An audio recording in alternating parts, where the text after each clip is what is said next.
What is going on, YouTube? Pass the prop back here again. We got MLB, NBA stuff for you guys today. Joined as always by my guy Stu. Stu, how you doing, man? I'm doing good. I can't complain. I was kind of disconnected from the sports world a little this weekend. You know, I didn't watch too much action. I was out of town, out in the Garden State, New Jersey, so that was pretty cool. So yeah, I just watched a little bit of boxing because that's on late as hell every day, which is really clutch. I don't know if you watched that Inoue fight last night, but it was awesome. I would strongly recommend anyone that likes boxing at all to watch that one. It was a fantastic fight. Inoue was like 50, like a minus 5,000, minus 50,000. It was crazy. He was a huge favorite. And I won't spoil, I guess, what happened, but it's a good fight. I would definitely recommend you watch it. But yeah, can't complain, man. Just been enjoying the weekend. Excited to get back into it with a couple game ones today. Yeah, we can kind of talk a little bit of the game sevens because obviously that was recently as well.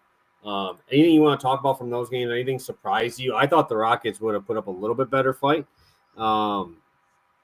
especially with how bad Curry was. I mean, Curry was horrendous. Like he was, in my opinion, probably the second worst player on the court for the Warriors yesterday, with Draymond, Butler, and fucking Buddy Hield being the top three in that fucking list. Like not what I was expecting going into that game.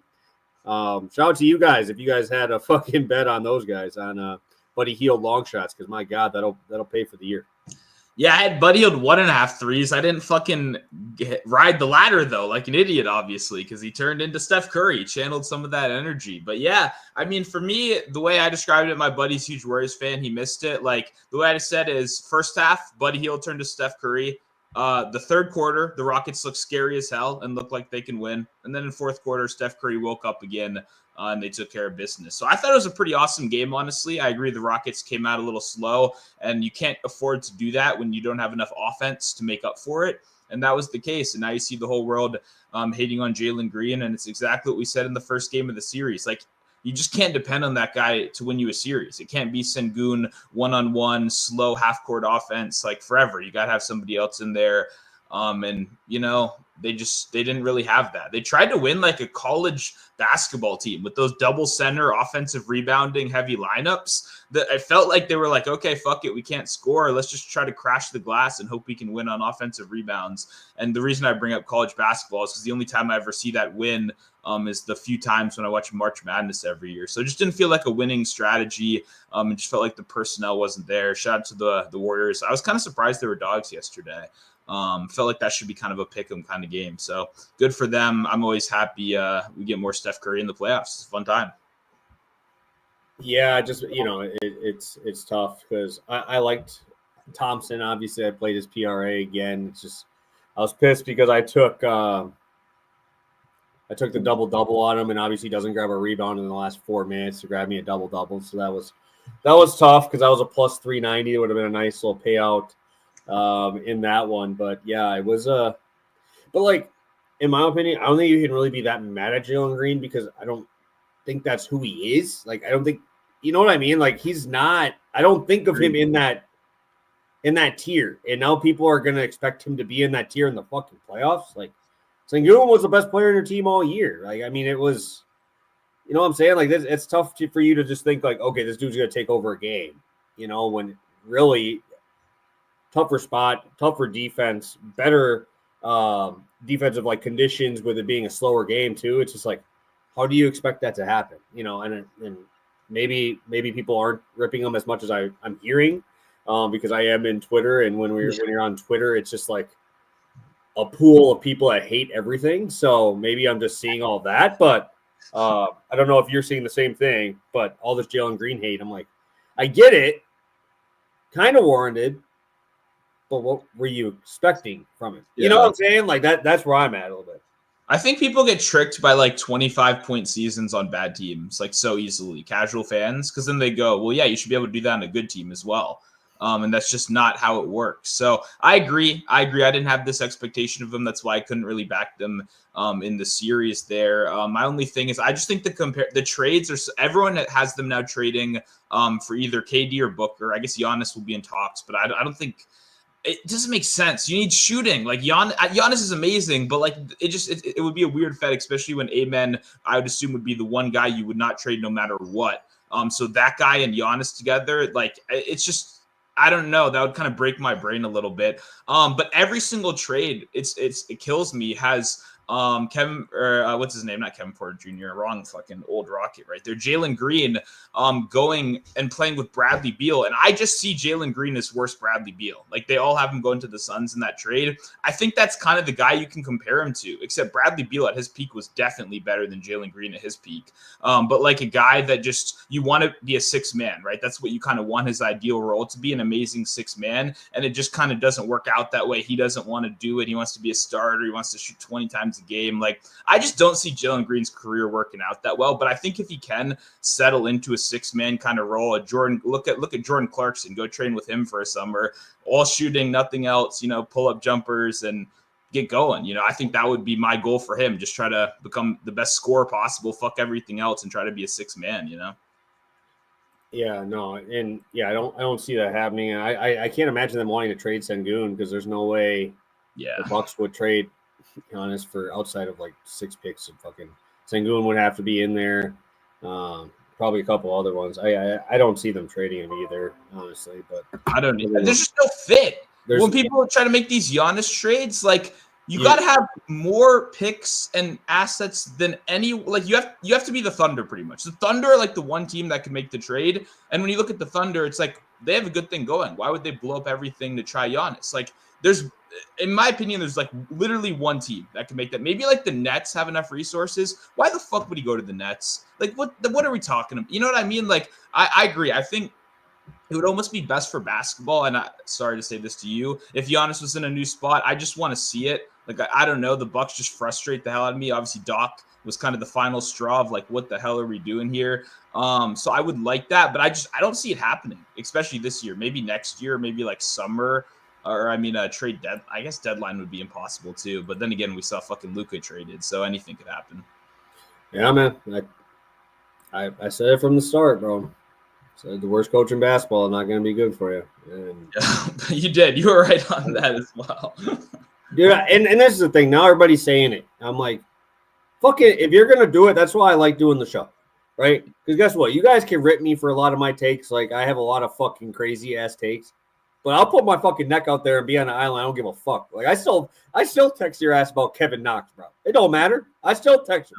And guess what? He had more fucking points than, I think it was either Curry or he had more points than Curry or Butler. I think he had more points for Jimmy Butler in the game. Yeah. What are the odds on that? Yeah. Tell me that. I'm telling you. And now everybody's like talking about playoff Jimmy. What about playoff Kevin Knox? Nobody's talking about that. Or playoff Pat Spencer either, right? He was also part of that garbage time game where Kerr benched the starters, which I do get people were, we don't got to talk about that. That was a while ago. The other thing I will say that was disappointing, and it's actually kind of a blessing because I was fully not going to be able to watch this game, but the Nuggets-Clippers game fucking sucking. I mean, I think that shocked the world. After I needed that triple-double from Jokic for a big boy play. Oh, really? That would have been nice, but he didn't play the entire fourth quarter, really. Yeah. I mean, that was just like, that was the one game I couldn't see, like I had stuff going on. So when I was box score watching, just seeing that it was a blowout, I was almost like, thank God, because I was worried I was going to miss like basketball cinema. But I'm mad the Clippers are out. I love Kawhi, and that's such a bummer, man. I thought they could be a really good playoff team. The only final thing I want to say while we're talking about the weekend out of here, I was very happy to see Bo Nickel lose. That was fucking awesome. And I was very happy to see Ryan Garcia lose. So I'll say this weekend in combat sports, karma fucking won. Don't be a dick. Don't cheat. Don't be a bitch. And karma won't get your ass. You won't be folded up like a launcher on the ground at the end of the day. So that was great. I had to get that in at least sometime in here, but that made my weekend so much better seeing both those guys lose. And he got walked, bro. It was, and the Ritter's a decent fighter. I wouldn't even say great. He's a decent fighter. They've given him 2 spots where, he probably should win, right? Yeah. But it's just like, man, bro, he got absolutely just walked. He did not give a shit what was coming back. He just walked that dude down and fucking. I'm surprised he KO'd him. I thought he was gonna actually just take his fucking neck and just like put it in his face. Like, you can't even stop this shit, bro. But yeah, shout out there, man. That was great. Just that last image of him just folded up on the ground after saying he's going to be minus 1,000 against Cosma. Like, come on, man. Like, what's going on? It's great. Amazing stuff. Yeah, it was a hot take there from Nickel. That was a definite hot take. He's just a dickhead. If you listen to him talk ever, like even his college teammates, if you look at clips, he's like insulting them to their face. Like, I'm better than you. Like, it's just how it is. Like those kind of people it's so easy to root against. And it's so easy to see why he went from like a potential superstar to a guy that like people weren't even rooting for. Like he wasn't even like, I don't know. People were happy to see this, including myself. So shout out to him. That was great. And I was so tired of getting chirped for picking Paul Craig in that last fight. I get he fucking sucks, but so does Bo Nickel. And now the whole world can see it. Hey, if you're typing those tweets, oh, he's going to come back. He's so young. We just saw what he was. If anyone wants to bet him in the future, DM me first before you place your bet. I'll fucking book it. Let's take that. Let's go. Yeah. It was tough to watch. I had him by KO, and I also had the fight not to go to decision, so I got both, or I think it was under 2.5, and it was like minus 150 or 60 because everybody's taking the overs after watching Bo Nickel just fucking play patty cake with Craig for fucking 30 minutes. So I get it. Let's stick to NBA. I know you got a spot for us already. Just because if we go down this rabbit hole, we'll probably be here for a minute. But anything you want to talk about prior to getting to your bets, Stu, for tonight's game? I'm glad we got that in there. I always have things to rant about, but I forget them. Such a long weekend, good to get that out. But yeah, I'm excited. Time out. Let me get to the recap for your bet, because I believe you hit that. I don't remember, honestly. What game was this? I'm pretty sure this one hit, because this is Friday. This is Wednesday. Because I remember I have to recap these, because I remember we didn't have a show Friday, and I want to make sure that we get these in, because you had Dante 15 and Sengun 20. I'm pretty sure Sengun had his 21 points. Let's see. I think he only had 15. If this is Wednesday, April 30th, yeah. Well, that's so long ago. That wasn't the last show? Wednesday, April 30th? May 30th. And now April 30th. Well, yeah, okay. I don't think this one is a winner right here. Sorry, guys. It's been a little bit since we've been here. I know, dude. It has been. Sengun. Yeah, 15 points, 31 minutes. Yeah. No, I don't think he got this one. That was a blowout game? Wait, Professor T is saying he cashed. I'm fucking confused now. I think he did. I don't think did Dante cash, because I think Dante I thought was.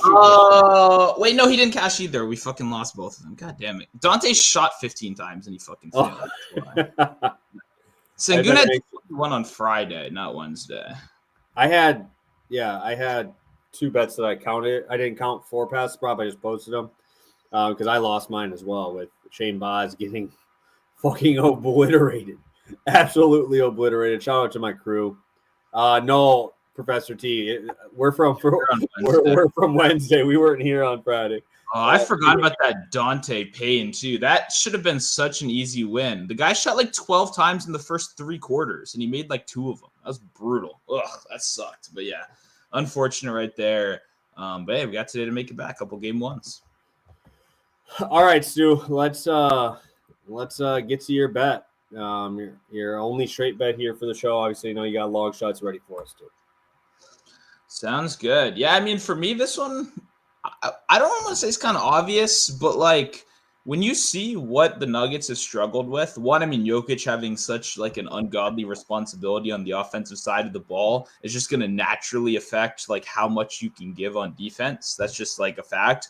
But I mean, if you watch what Zubac did last series, I mean, the guy was fucking amazing, like in the paint. And I don't think Hartenstein is quite to the level of Zubac. But when you look at specifically like what Zubac was doing well, it was points or pick and roll points. And then it was like a lot of really nice like floaters, a lot of really nice touch shots. That's exactly what Hartenstein does. Like he's a very similar kind of finesse big. He's not like overpowering you and dunking in your face, but he's got a good floater. He's got good touch around the rim. And that's exactly what you need for this matchup against the Nuggets, because I think they're just going to be aggressive in the pick and roll. They allowed a ton of pick and roll points last series, the most of any round 1 series that we saw. And I don't know why any team would go away from that. The other thing you benefit the most from is that if there's any extra attention to SGA, any blitzing of any kind, any just this guy's going off, we need to get the ball out of his hands, like that just opens up so much for Hardenstein. Like it opened, and they trust him with the ball in his hands, which is a plus as well. Sometimes he can be a little annoying and pass when he doesn't need to and like not be aggressive enough. But the fact that they trust him as like a distributor and kind of a hub in the paint is always really good because you just want the ball in the guy's hands as much as possible. So my big concern is I do think this prop will actually get a little bit better as the series goes on and they blitz SGA more. Because this Denver team, before they fired their coach, they didn't really blitz at all. Ever since they did, they do sometimes. They mix it up a little bit more now. So I do think that's definitely a possibility right here. It happened when we saw them in the regular season matchups. Hardenstein played him twice. He scored 10 and 20 points in both of those games. And the second one was obviously when we saw a bunch of SGA blitzing. So I think we could see that adjustment later in the series. What I'm scared of, and the reason why I'm betting this, is because I had the same logic with Zubac in the last series, and he popped off so quickly that he was almost unbettable for the rest of the series. At least for me, I love Zubac, but getting to Zubac at 17, 18 points when you've got all these other killers on your team was almost impossible for me. So I think the volume is going to be there. I think the bump's going to be there. And I think if we see SGA, especially if you're a live better, if you see SGA getting blitzed in the beginning of any of these games, just doubles, we don't want to deal with this because it's a 7-game series. You're going to see a lot of changes as we go. I think those are the games you want to hammer live bet Hardenstein as well. But I just think his overall volume is going to be good enough. I like that he was over in both games. I liked going back and looking at the matchups and seeing how involved he was.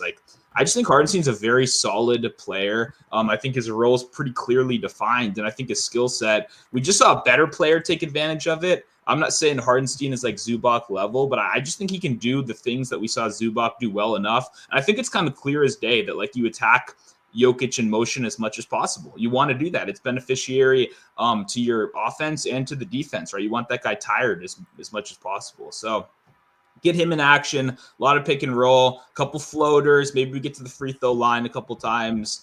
And I think 10 points is just a pretty low bar. If I had to line it, I'd line it at 11 and a half, honestly. So I think I think that's where we'll see it by the end of the series. You know what I mean? So I'm hoping we can get on a little bit early here at 9.5. And yeah, -105, very good price. So I was thinking about rebounds. That's the thing, points, rebounds combo versus just points. I just think there's more value on the points. I think sometimes, even though Jokic doesn't get out in the paint, they're very good at attacking and getting the center kind of out the way right there. So I stuck with just points right here. I like the price. And I think Hardenstein has a pretty solid game today. Good looks. Yeah, I can. It's nice to kind of have that in the back of your head too, as well, just to know.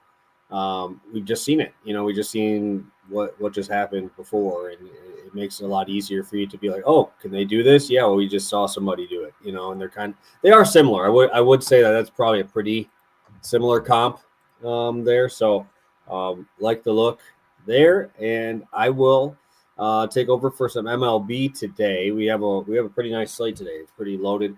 I'm doing another one of my combos, but we can kind of look through.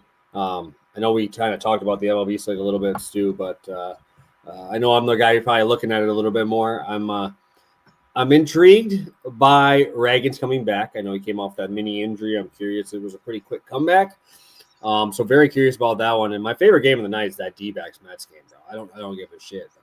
I mean, you can look at some better pitchers like the Pivetta Rodon matchup, probably the best pitching matchup. But man, dude, I like both these offenses, dudes, and I'm ready to talk about them. So I'm actually in both of those games with my top play today. I'm going to go Carlos Rodon 2 walks, and the D-backs team total alternate at 2.5 at -111. Make sure you go to team totals on DraftKings to grab this one. DraftKings will probably be the exclusive spot. You can grab this with the alternate walks. If you can't, when are we going to get a fucking house prop on Rodon today, bro? I want that outs prop. I want to take the under so bad because, goddamn, I need to fade Rodon this one. I think this Yankees team can do some damage on Pivetta, but I think this is going to be a really good pitching matchup. I think it's going to be a good spot, but, man, Rodon getting to face off in this spot against the San Diego Padres, who, like I said, don't know everybody in the world knows these guys don't strike out against lefties. They have an 18% K rate. The only team lower is the Cubs right now, and the Cubs are on an absolute heater of all heaters right now. Do I expect that to continue? Probably not, because I don't think that they're warranted to be in the same stratosphere as that Yankees team against lefties. But I digress. I'm not going to go any deeper into that. But looking at the walk rate, the Padres are actually towards the top of the MLB in terms of walk rate versus lefties. 10.7. They're tied for 5th percent walk rate. And then you go over to Rodon's numbers, and he strikes out a ton of guys, right? He's a strikeout guy. He's trying to miss bats. He gives up barrels when he's in the zone, but 32% K rate and a 12% walk rate. I think that's the biggest thing for me is when I look at this team, what happens when you get into those 7-8 ball counts, right? Because it's going to happen, right? Whether it's with Machado, whether it's with Bogarts, whether it's with Arias, whatever, whoever it is. I really like taking this walk line on Rodon. I think this is probably the best way I can play him outside of outs. But again, they're not giving me the out, so I have to suck it up and play this one because I really want to play the under in that spot, even though I do think both pitchers pitch well. But also I do have an issue with getting deeper into counts with a team that just doesn't K. That's part one. I did see weather is an issue in the game. Again, that'll just kind of push the spot there. I was seeing that it's probably going to be a delay. If it's a delay, I don't really care. The only way we really get screwed is if it just downpours in like the 3rd inning, right? Because I think that this happens early. Like if we get this, it's going to happen early, especially with buying it down a little bit. And then going to the D-backs, if that one does rain out and you don't get it, I would play the D-backs just straight team total because I love fading Griffin Canning today, dude. Like, I get it. His numbers look pretty good, right? I mean, he's got a 23% K rate, 2.61 ERA, blah, blah, blah. All right, well, let's look at some underlyings again, bro. Like, almost a 4 expected. It's almost a 1.5 run difference on expected ERA. That's telling me I'm getting some regression. He's still got an 11% walk rate. Yeah, no thanks. I don't want to give these guys spots here. Then if you want to go down the list, like of the top 3 pitches he throws, 2 of them have over 30% higher expected batting average, over 40% higher expected slug. You got Kettle back. You got Marte back in the middle of this lineup. Like, this is a dangerous lineup now, man. And I think the D-backs are going to enjoy getting into these high-run games, these high explosive games. They're just built over's team because they have no Martinez. Puck's out for a long time. Their bullpen is just thrashed after last night anyway. So they're throwing a little long reliever. Ryan Nelson's actually been pretty good. Actually been really good out of the bullpen. I don't want to fade him, though, because I want to see him start. He hasn't started this year, right? He's been mostly the guy that comes in for those long relief roles, and he's been fantastic. So fading Canning is – I'm perfectly content with that, right? That is definitely something that I would like to do. And then you go to the D-backs. Like, I get it, the Mets have had a good bullpen this year. And it's pretty – obviously pretty well documented. They're one of the best bullpens in the league. But you look at Arizona – 119 WRC plus against right-handed pitching. Against lefties, it's over 120. They're phenomenal against both sides of the plate, and you get them at home. So I really like this spot, only having to grab 3 runs. And I think Canning coughs up a few today. So I think we see some bombs tonight, and the D-backs taking care of business. Yeah, I like it. I think I honestly think these alt walks are like the most profitable thing available on the NBA or MLB menu right now. Like I think it's only DraftKings is kind of the bummer that it's not like more widely available than that. But yeah, I like it. I mean, I always like the parlay and the walks as a parlay piece. I think there are a ton of good spots. And I like what you're saying about that D-backs team total. I haven't looked super close, but that just seems like a game to me that I'd like offense in. You know, I agree Nelson has been good, but like I do have good memories fading him from when he was a starter again. And, you know, it is a little bit of a different ball game when you have to stretch out, maybe save some of your best stuff for later, trying to get deep in the game. So curious how that goes. And yeah, I like that game for some offense. So I'll definitely be tailing. Yeah, it's just I'm always intrigued when they have to go back to being a starter because he has been I will say great. He has been really, really good in that bullpen for the Diamondbacks, and he's one of the very few that have been because that bullpen has been kind of trash. You know who did that I was happy to see? My boy Graham Ashcraft finally, I mean, my Nats got to him yesterday. Don't get me wrong. Everyone's got an Achilles heel, sometimes DC. But I was rooting for Ashcraft for years. And I was always kind of one of those things where I go, like, I think this guy's probably got to just be like a closer or like a eighth inning guy and just try to throw as hard as possible because he just couldn't, like, extend, So I'm happy to see him doing well. It's good to see that transition. Yeah, and he's like he's bringing upper nines, bro. It's not like that's ever been an issue for him. So definitely a good spot to talk about there a little bit as well with these guys kind of transitioning both ways. So let's get a quick recap here, Stu. And I know you got a long shot for sure. I'll make sure I take a peek for tonight. Sounds good. Yeah, we got Isaiah Hardenstein, 10-plus points, minus 105. I'd play it, like minus 120, minus 125. Beautiful. And I will be on Carlos Rodon, 2 walks with the Diamondbacks team total at 2.5. That gets out to minus 111 over on DraftKings. Let's get to a couple questions before long shots. I've seen a couple of them. Tatum and double and Brunson 3-point alts. If y'all have thoughts, Stu, do you want to get into our Brunson talk here? Well, sure. I'll shout out Tatum first, just because I like the Tatum double, and it's going to sound really hypocritical for what I'm about to say in a couple minutes, but I did take a little bit of Tatum to lead the series in rebounds at like plus 400, just because he's so consistent. He has these pop-off games, so I did take a little bit of that. His regular season rebounds, if I remember, weren't great against the Knicks, so that is something to keep in mind. But Tatum double, I'll never be mad at. We did talk about some Brunson before the show.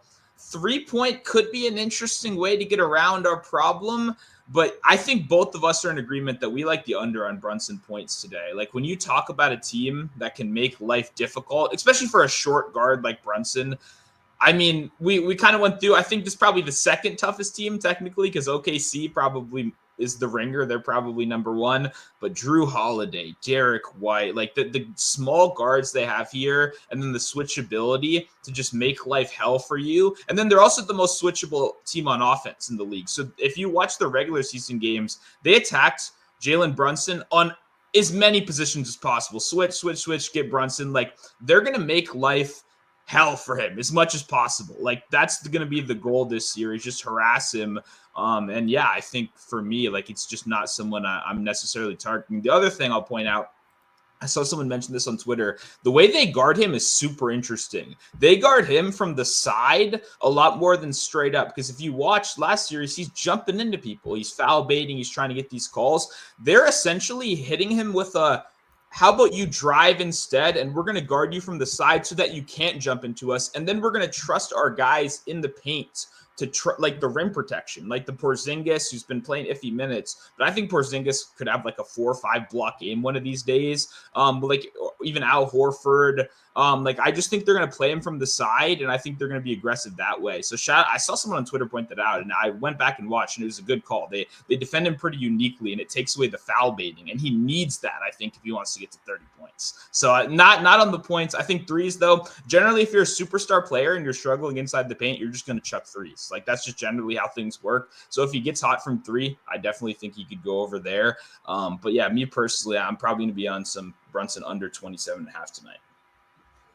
Yeah, I think. I mean, if I had to bet a long shot, I think I'd probably lean a little bit more into the Mikal Bridges side. If I can get 3 threes is like plus 290, dude. Like, I really like that. I don't play many NBA long shots, but I might be my long shot because I don't like. What? All right, let me get my rant in. I gotta get my rant in because this is bad. Okay. FanDuel, bring back the fucking daily leaders on these fucking runs, dude. I need that, bro. Those were what I was playing consistently towards the end of the year, and I don't know where they went. They don't let you have daily K leader. They don't let you have daily team score leader or highest game. Nothing. They didn't give me anything. So, let's figure that shit out, bro. I really don't like it. I really don't like it. Let's figure it out. And guess what? I'd have a lot more damn long shots if that was the case, because I'd be playing like 1 or 2 a day usually with those picking there. But I haven't heard shit about it either. Yeah, and but I mean, ever since they took away Dinger Tuesday, I've just been done. Like I think things they're getting their ass kicked on. Like I think they just give up quickly, and I think it was pretty much just like you, our guy John Legeza, and the Bat X guy that realized that these markets are just like really bettable. And I'm guessing there's a little bit too much winning for what they were getting in casual action, because it is normally those markets, one-way markets, are meant for people that suck at sports betting. Because if you can only offer a yes and offer a no, they're going to fuck you 10 out of 10 times. That's how it works in the sportsbook world. But the fact that you guys could find value, because there were so many names that they had to list, which made it fun. And I think they're probably just losing too much on the long shots to keep it going. But maybe I'm wrong. Maybe it'll just come back when NBA ends, right? And they, instead of putting all the promotions and stuff to NBA, which is the highest volume, they'll switch to a marketing perspective and get a couple more bucks in once baseball is the only game in town. Yeah. I might, now that I kind of talked about it, I feel like I have to take the Bridges 3-3s on the show, dude. I was not expecting to come in here and play a long shot. Been on a heater on MLB long shots. Haven't played one in a while because, again, they ain't giving me the ones I want at all. Give me some alt outs. Give me some of that shit. I would love that, dude. I would love that.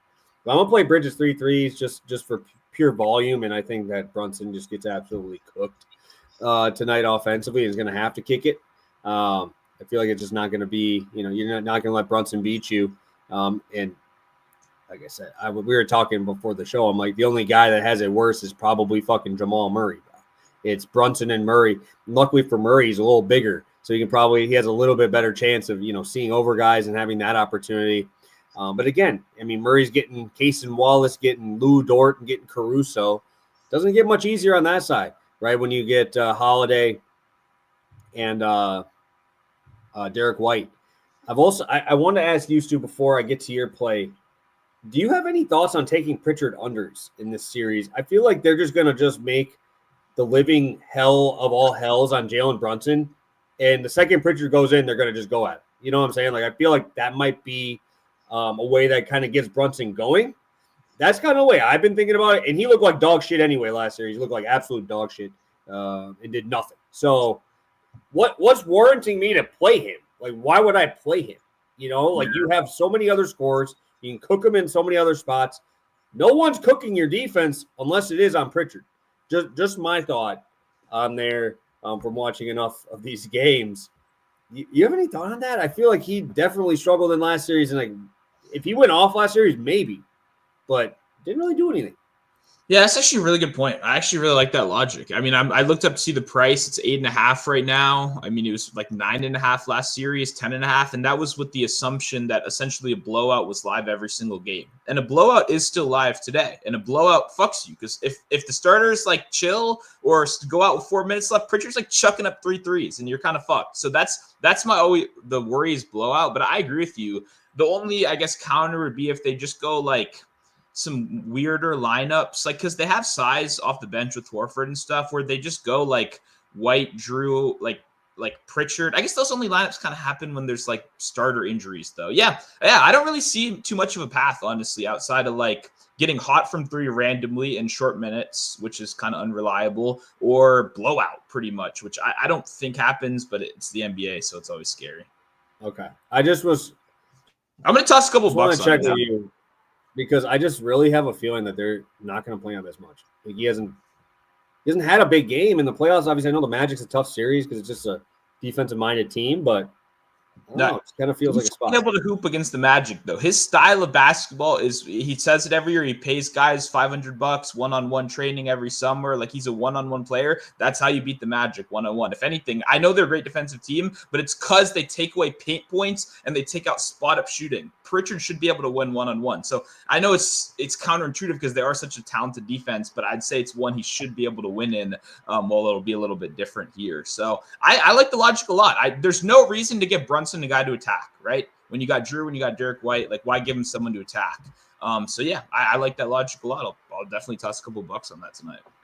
Yeah, I think you can get 8.5 at almost plus 100 on the under for points. I think 13.5 to 12.5 on points, rebounds, assists.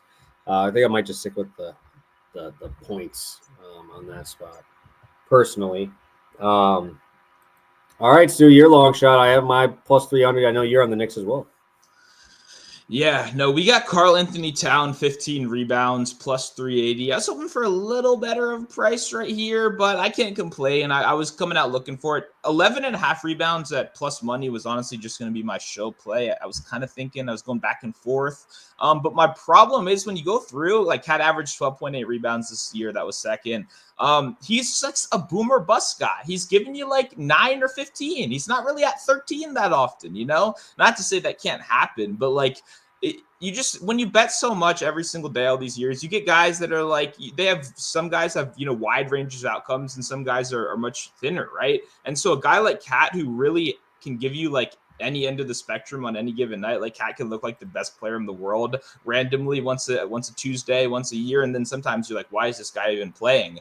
I like capitalizing on long shots for players like that. I'd rather target it. And then when you go in the regular season and you look at his matchups against the Knicks, there were 4 games. He averaged 12 rebounds in those games. What actually happened is he had 18 and 14 rebounds in the 2 games that weren't blowouts. And then he had 8 and 9 in the 2 games where he played 24 minutes because it was a blowout and they got their ass beat. So if it's a blowout, we're fucked either way. I'm not winning my 11 and a half no matter what. So I'm much more inclined to go to a long shot play when, once again, we saw 14 and 18 in the regular season matchups. His rebounding was so important to those games, and I think it's going to have to be important to this series again, because you need to win like on these margins if you want to beat a team that is as good as the Celtics. So yeah, I think Cat rebound's going to be big.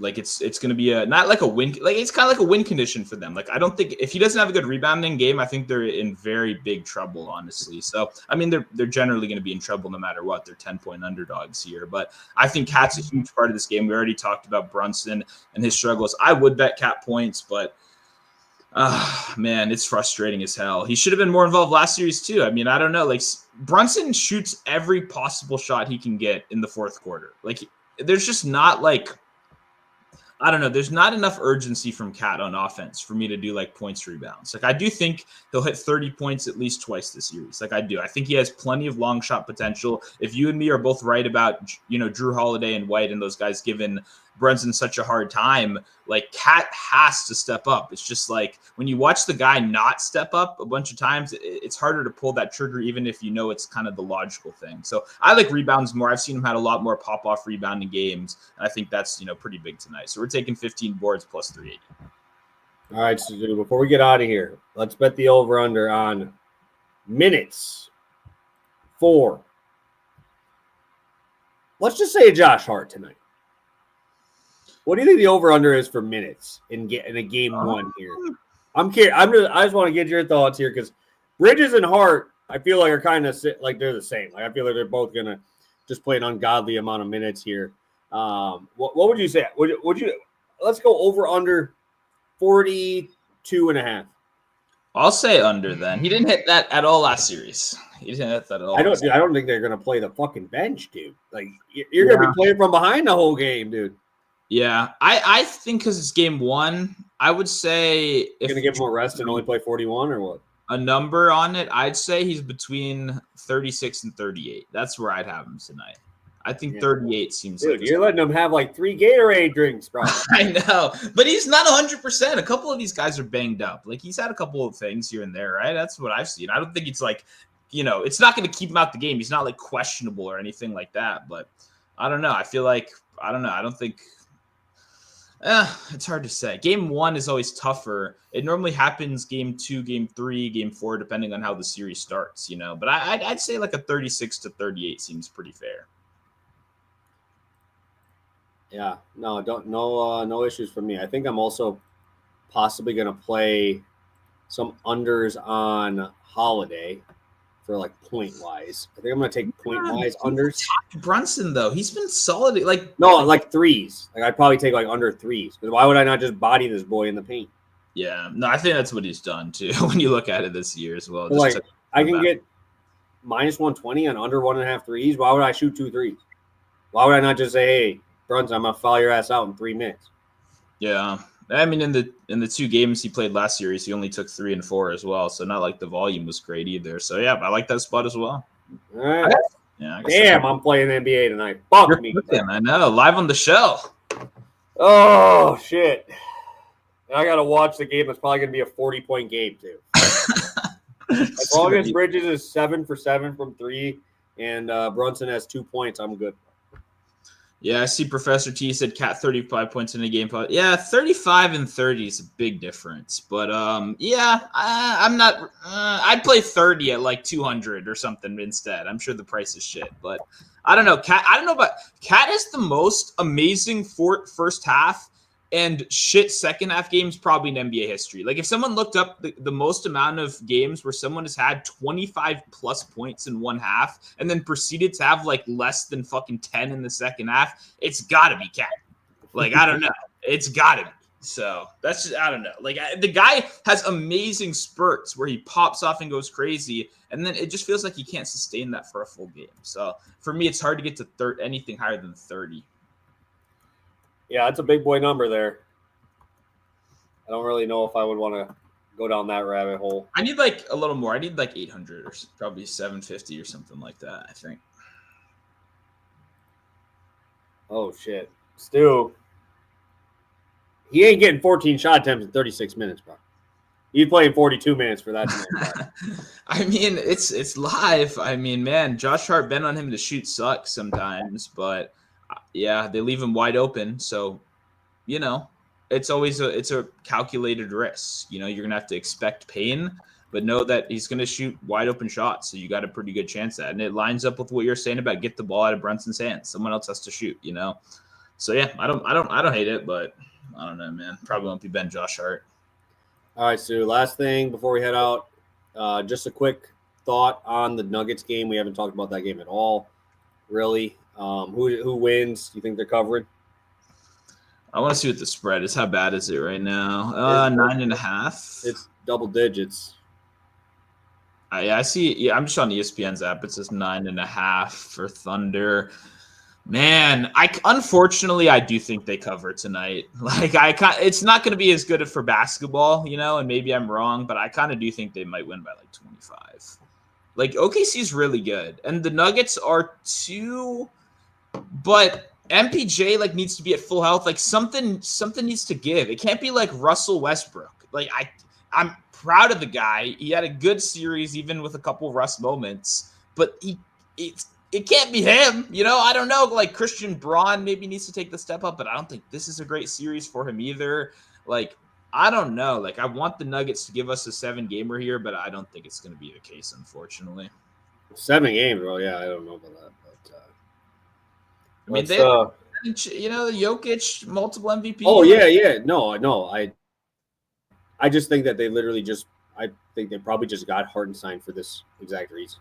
You know, like I feel like, you know, like you could put Chet on it, right? Like they didn't have that big to do it. You know, they don't have a Steven Adams like they had in the past. Now they got Hartenstein. I feel like they just pretty much thought about, hey, who are we going to play in the playoffs most likely? And you have to, you know, kind of think about him and having to deal with the best player in the world right now. So, yeah, it makes it tough because I mean I almost don't mind it just being fucking shit games to the finals and us getting OKC Boston. Like I'm good with that. Watch OKC run it up a little bit. I like close games, so I want every game to be as close as possible. Yeah. Like, I just don't see it. Like there's such a big gap between those two teams. I agree. It's just Jokic has to make up the gap. It's like literally the answer, and it's like kind of hard to do that in a full series. You can do that once, probably twice. Once again, Jamal Murray pop-off games I want to bet on, but just not in the series. Like absolutely not in the series.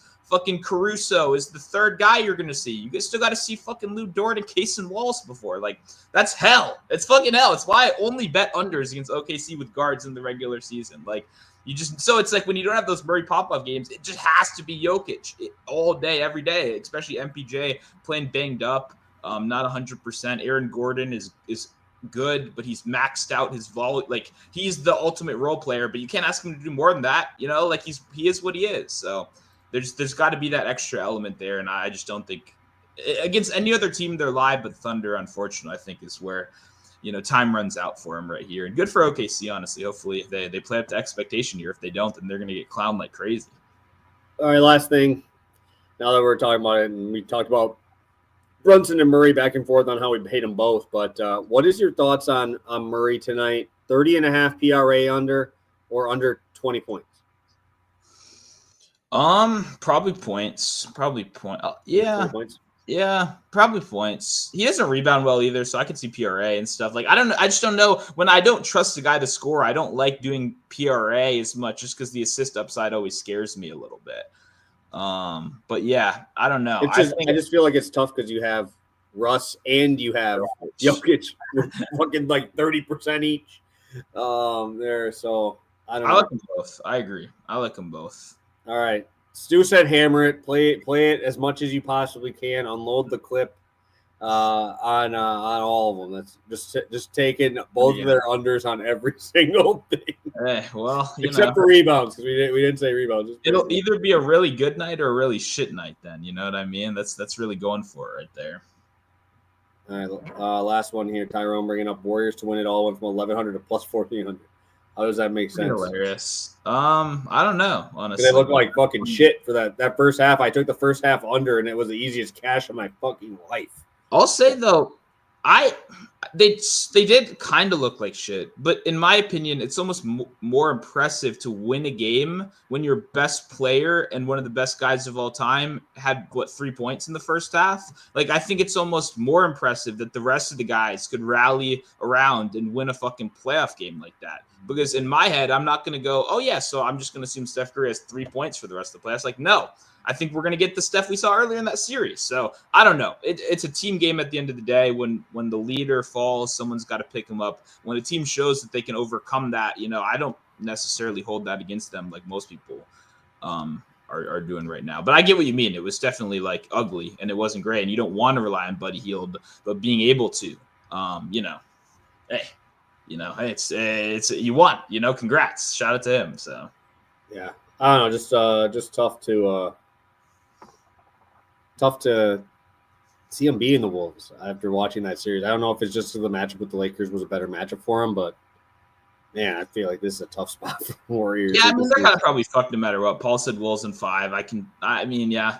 I'd maybe give them 6 just because I'm nice. Yeah. And generous. Yeah, I mean, hey, look at the thing we keep talking about with all these teams and their defenders, though. Look how many guys that can throw at Steph Curry, too, right? I mean, even Walker Alexander off the bench, a guy like DiVincenzo we've seen before, McDaniels, we'll see some time out there with all that length. Like, what builds playoff teams is long, fucking athletic defenders. You need a superstar. And Rudy Gobert going for 25 and 20.